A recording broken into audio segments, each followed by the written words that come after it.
নামাজ নিয়ে অনেক সমস্যা, 8 না 20 একটু বলবেন কি? গত লাইভে কিন্তু বলেছিলাম তারাবির সালাত 8 না 20।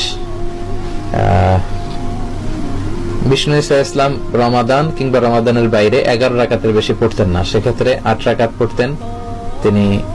তারাবি বলেন বা কিয়ামুল লাইল বলেন, যেটাই বলেন, আর বাকি 3 রাকাত ছিল বেতের পড়তেন।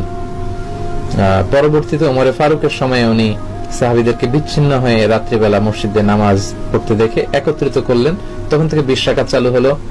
মসজিদে নববীতে, মসজিদুল হারামে আজও 20 রাকাত হয়। আমি আল আজহার ইউনিভার্সিটি থেকে ব্যাচেলর করেছি, সেখানেও 20 রাকাত হয়।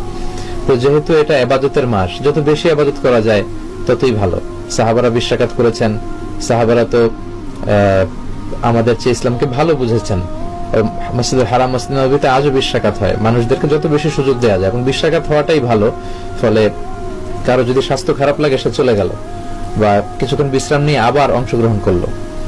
8 রাকাত হলে যেটা হয়, খুব অল্প সময় শেষ হয়ে গেল, ফলে অনেকে হয়তো বঞ্চিত হতে পারে। 20 রাকাতই চালু থাক, যার যতটুকু সুযোগ হয় পড়বেন, ফ্লেক্সিবিলিটি আছে।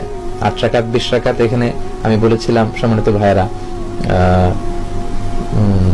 কোয়ান্টিটি ধর্তব্য না, মানে কয় রাকাত এটা বেশি গুরুত্বপূর্ণ না, গুরুত্বপূর্ণ কোয়ালিটি, কত ধীর স্থির ভাবে, কত স্মুথলি আপনি পড়ছেন। আলহামদুলিল্লাহ, আমি তো মালয়েশিয়াতে তারাবি পড়ি, কত চমৎকার ধীর স্থির ভাবে যে তারা পড়ে। মিশরে তারাবি পড়েছি, কত ধীর স্থির ভাবে পড়ে। হেরেম শরীফে কত ধীর স্থির ভাবে পড়ে।